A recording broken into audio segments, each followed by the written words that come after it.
윤석열 대통령은 현재 아시다시피 우리나라 경제를 박살내고 있는 중입니다. 그런데 오늘 갑자기 이 영상이 올라왔더라고요. 영상을 자세히 보시면 마치 우리나라가 세계 인류의 경제 대국으로 되었다는 듯한 영상입니다. 정말 환장할 노릇입니다. 지금 대기업은 세금 다 감면해주고 소상공인들은 죽어나고 있는 상황입니다. 물가는 치솟고 경제는 점점 어려워집니다. 그런데 이런 영상을 만들어 국민들에게 보여주면 누가 믿을까요? 다음 내용은 본 동영상에 대한 윤석열 대통령실의 자화자찬 내용입니다. 한번 보시죠.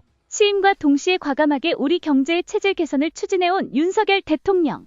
그로부터 2년, 2024년 1분기 경제가 깜짝 성장한 지표로 오랜 저성장 탈출의 출발을 알렸는데요. 이에 국내는 물론 해외에서의 평가도 긍정적. 24년 4월 30일 국제신용평가사 스탠더드앤드푸어스 S&P 발표. 한국 국가신용등급 AA 안정적 유지 2027년 GDP 43,000달러 넘을 것. 향후 3에서 5년 동안 한국 경제가 대부분의 고소득 국가보다 높은 평균 성장률을 유지할 것. 24년 3월 27일 영국 경제주간지 이코노미스트 칼럼. 어느 국가가 마지막으로 인플레이션에서 벗어날 것인가? 한국 10개 고소득 국가 중 물가 관리 2위. 두 번째로 인플레이션 벗어날 것. 우리 경제의 청신호로 이어진 원동력. 오직 미래 세대를 위해 윤석열 대통령이 과감하게 선택하고 뚝심 있게 추진해온 경제기조는 과연? 잘 들으셨나요? 이 이야기가 공감이 되시나요? 문재인 정부 시절과 간단하게 비교만 해도 지금 얼마나 우리나라 경제가 망하고 있는지 알 수 있습니다. 수출을 한번 보시겠습니다. 수출은 2023년 연간 6,327억 달러로 전년에 비해 7.4% 감소했습니다. 월별로 보면 윤석열 정부 취임 후 총 20개월 중 12개월 2022년 10월, 2021년 9월 동안 수출이 감소해 평균 2.5% 줄었습니다. 다음은 무역수지 보시겠습니다.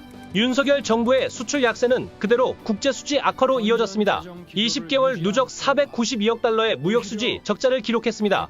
문재인 정부는 같은 기간 누적 1,317억 달러 흑자를 냈습니다. 전 세계적으로 지정학적 위기가 고조돼 디커플링 또는 디리스킹이 진행되고 있다는 것을 염두에 두더라도 한국의 수출 감소와 무역수지 악화는 심각한 수준이 아닐 수 없습니다. 다음은 인플레이션입니다. 아시다시피 사과값이 전 세계 1위 먹었습니다.